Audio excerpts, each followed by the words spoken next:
శ్రీ మహాగణాధిపతయే నమ. ఐం మహాసరస్వత్యే నమ. శ్రీ లలితాంబికాదేవియే నమ. రాశి ఫలాల కార్యక్రమంలో భాగంగా 12 రాసుల వాళ్లకు కూడా ఈ నవంబరు మాసము అంతా కూడా ఎలా ఉంది అనే దాని గురించి మనం ఇప్పుడు తెలుసుకుంటున్నాము.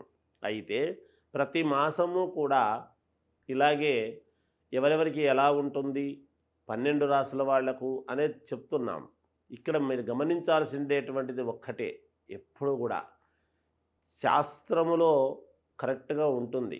చెప్పేటువంటి శాస్త్రిలో ఏదైనా పొరపాట్లు ఉంటే ఉండవచ్చును, అంతేగాని శాస్త్రాలు ఎప్పుడు కరెక్ట్గానే ఉంటాయి. నిజానికి 12 రాసుల వాళ్లకు కూడా బాగుంటుంది. చిన్న చిన్న లోపాలు ఎవరిలో అయినా ఉంటాయి, సహజం. అందుకని చాలా జాగ్రత్తగా విని పాటించి మీ జీవితాన్ని మలుపు తిప్పుకుంటారు అని నేను ఆశిస్తూ, మొదటగా మేషరాశి. మేషరాశి వారికి ఈ నవంబరు మాసం అంతా కూడా చాలా అనుకూలవంతముగా ఉన్నది. వ్యాపారాలు చేసుకునేటువంటి వాళ్లకు మంచి లాభదాయకముగా, అనుకూలవంతముగా, మంచి లాభాలు వచ్చేట్టుగానే వ్యాపారాలు చేసుకుంటారు.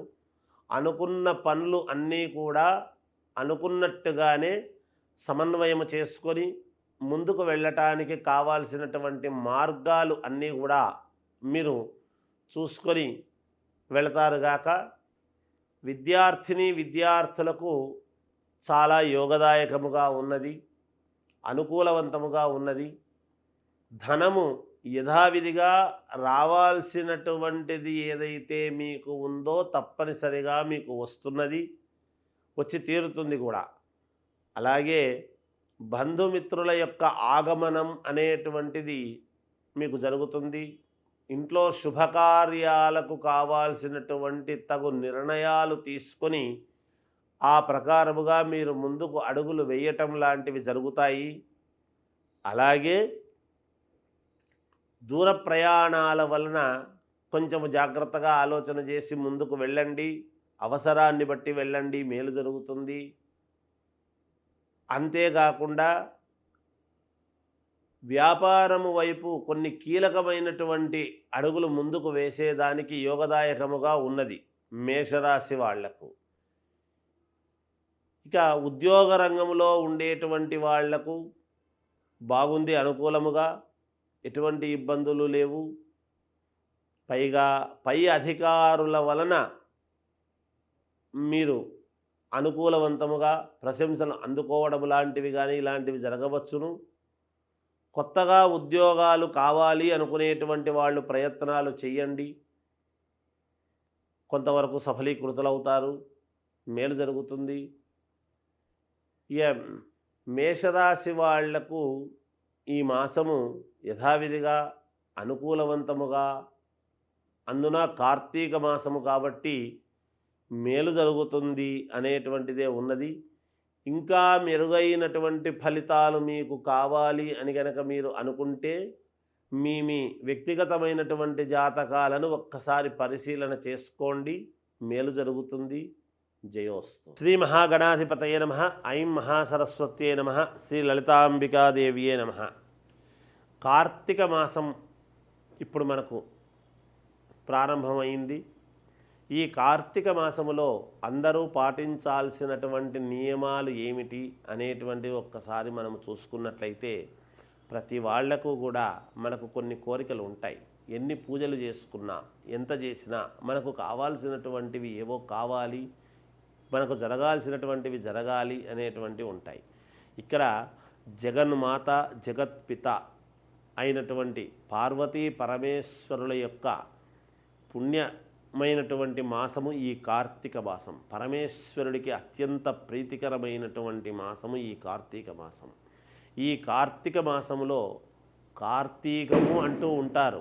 కార్తీకముని దీర్ఘం అనకూడదు, కార్తీకం అనాలి. అందువలన ఈ కార్తీక మాసములో ఎక్కువగా కార్తీక దీపాలు అని పెడుతూ ఉంటారు, కార్తీక దీపం అని పెడతారు. ఈ దీపాలు పెట్టడం అనేటువంటిది చాలా యోగదాయకం.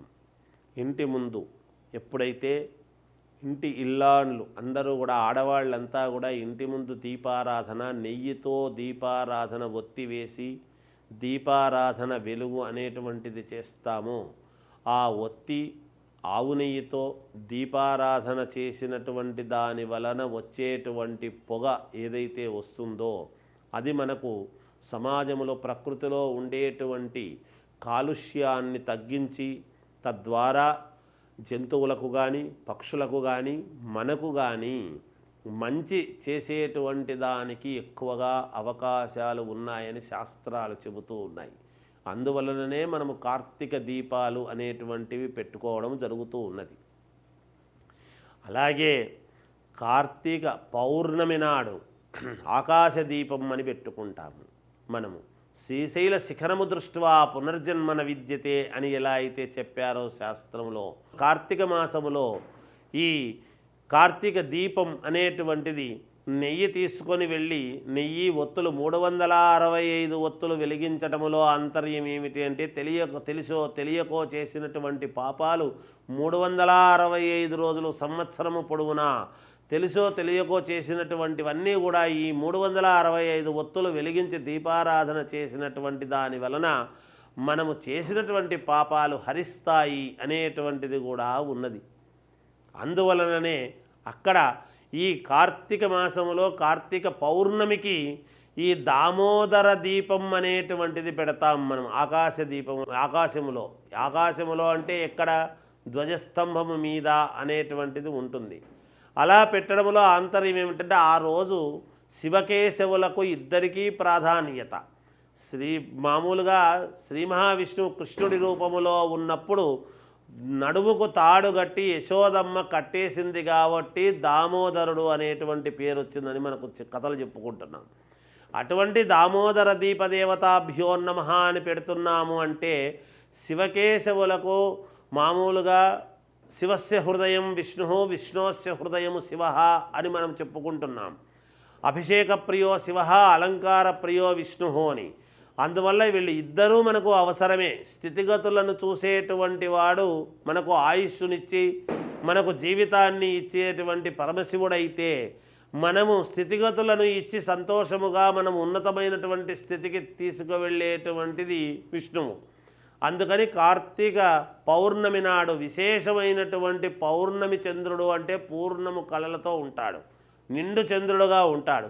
మనము కోరేటువంటి కోరిక చంద్రుడు మనఃకారకుడు కాబట్టి మన మనస్సులో ఉండేటువంటి కోరిక తప్పకుండా జరిగి తీరుతుంది, ఏది కోరుకున్నా జరుగుతుంది అని.